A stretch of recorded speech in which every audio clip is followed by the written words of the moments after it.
Okay, so today we're going to dive into a really powerful framework for emotional wellness. It's called Human School, and it was created by the speaker Miles Adcox. And it all kicks off with a moment that I think any of us can understand on a really deep level. So picture this. It's his 3-year-old son's first day of school, right in the middle of the pandemic. I mean, no classroom visits, no meeting the teacher beforehand, nothing. Just handing your kid over to a stranger in a mask. And right in that super tense moment, his son looks up at him and says those 3 little words. And his dad's response is just perfect. It's this incredible piece of wisdom for his son, and honestly, for all of us. This idea that you can be scared and brave at the same time. That 2 totally opposite feelings can exist together, right in the same moment. But how many of us were actually taught how to deal with feelings like that? For a lot of people, the instruction manual for emotions we got as kids was, well, let's just say it was pretty flawed. Miles talks about his upbringing with this old playbook, and it was super simple. Emotions got sorted into 2 different boxes. You had the good ones, right? Happiness, joy. You were supposed to chase those like your life depended on it. And then you had the bad ones, fear, sadness, anger. The rule for those? Just bury them. Avoid them at all costs. And here's the real problem.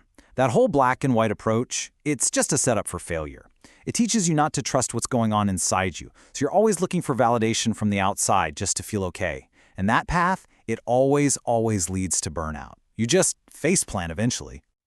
So after seeing the damage from this old playbook for years and years in his work, he realized that even the really fancy clinical models were missing something absolutely essential. There had to be a better way to help people through their emotional lives. The big breakthrough wasn't some complicated new therapy technique. Nope, it was something so much more basic: hospitality. It was about shifting the focus from what we do to people to how we show up for people. Just creating spaces of real psychological safety, where people could feel seen and valued and just cared for. And this is what led him to create this new framework. He actually stopped calling it therapy or coaching and started calling it Human School. And the idea is beautiful. It's not for people who are broken. It's a lifelong practice for anyone who wants to build better, healthier relationships, starting with the one they have with themselves. Okay, so that all sounds really good, right? But how do we actually do this when life gets crazy and stressful and just throws us completely off balance? Let's get into the practical side of it. I want you to really think about this. When you get hit with uncertainty or stress, or you're just feeling overwhelmed, it feels wobbly, doesn't it? Super unstable, like you could just fall over at any second. Well, our nervous system is wired for survival, so its first instinct is to find something, anything, to steady itself. We unconsciously reach for what he calls a medicator. It's that temporary fix we grab to kind of numb the discomfort and feel like we're on solid ground again. And these medicators, they can be literally anything. For some of us, it's doom scrolling on our phones. For others, it's binge watching a show, a little online shopping, or just burying ourselves in work. Even just staying busy can be one. We all have our go-to. But here's the catch, right? While leaning on that medicator feels stable for a minute, it's a really fragile kind of peace. Life doesn't stop coming at you, and that external thing was never meant to hold you up forever. It's just not a sustainable solution. So instead of reaching for that quick, temporary fix, Human School offers a much more durable path. It's a 3-step process, and it's designed to build real internal resilience and genuine connection. Step 1. Understand yourself. It all starts right here. And this isn't about being selfish, not at all. It's about being responsible. It's doing that foundational work to understand your own stuff, your triggers, your patterns, your needs, so you can stop just reacting to everything around you. Now, once we start getting a handle on ourselves, we can move to step 2, understanding others. And the magic word here is attunement. You know that feeling when you're just perfectly in sync with someone?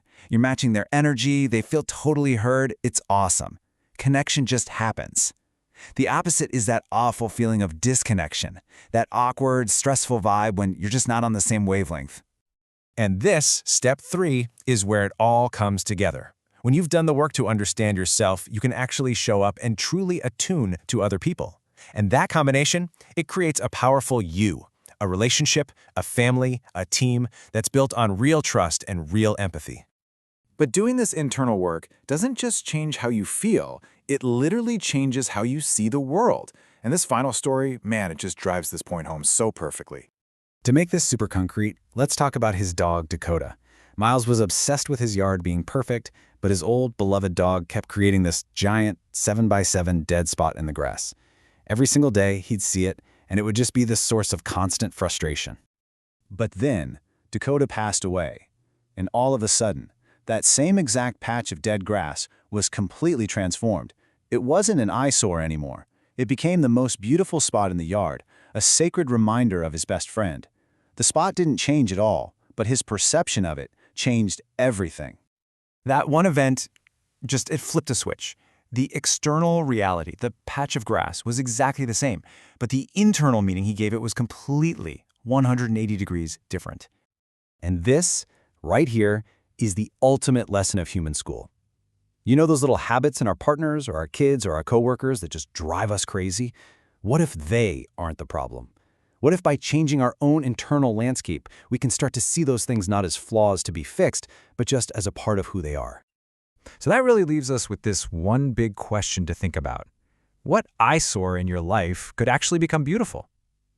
Maybe the most profound change we can make in our relationships has nothing to do with them at all, and everything to do with the work we're willing to do on ourselves.